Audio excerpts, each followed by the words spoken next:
Federica Mogherini, ish kreu i diplomacisë së Bashkimit Evropian, është një nga 3 personat arrestuar nga policia belge, si pjesë e një hetimi të gjerë për mashtrim, në financimin e një akademie për diplomat të rinj në Bryzh. Policia belge kreu kontrolle në Shërbimin Evropian të Punëve të Jashtme, në Kolegjin e Europës dhe në shtëpi e Mogherinit, si pjesë e hetimit për keqpërdorimin e dyshuar të fondeve të Bashkimit Evropian. Të theksojmë se lidhur me Kolegjin e Europës, do të thellohen hetimet edhe në Shqipëri. Afera duket të jetë gjithashtu e konsiderueshme në vlera monetare dhe tejet abusive në procedurat e funksionimit të Kolegjit të Europës në Tiranë.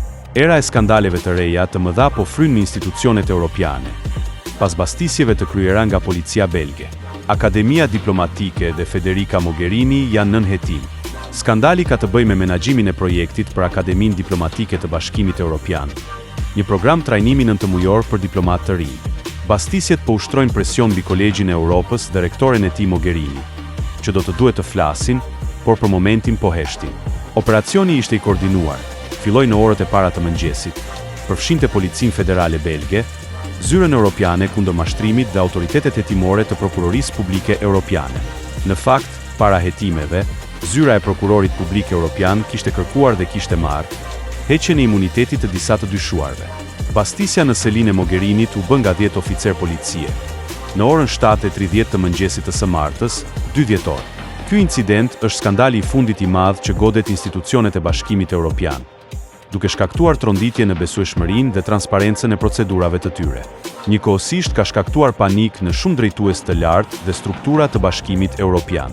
Burime nga eurodeputet na thonë se nuk do të jetë larg dita kur vetë von der Leyen do të jetë objekt qendror i hetimeve të Prokurorisë Publike të Europës, kryesisht për aferën e kontratave të vaksinave, për të cilat presidenti ka refuzuar të bëjë publike kontratat e nënshkruara me kompaninë Pfizer, edhe pse ka detyrim ligjor, edhe pse gjykata doli me vendim kundër saj, por së cilës ju bë Parlamenti Evropian dhe kryesisht PP-et dhe e majta, për të mos ia dorëzuar presidenten hetimit dhe ndëshkimit.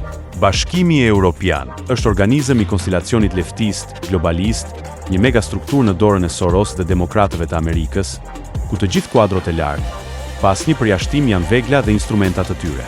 Prangat duket se shumë shpejt do të gjenden në oborin e shtëpisë së von der Leyen, dhe kur të marrin vesh shkallën e abuzimeve dhe korrupsionit, do të bindemi që këta persona dhe drejtuesit e tyre kanë të paktën 3 dekada që punojnë për shkatërimin e Europës. Mast Channel. Please subscribe.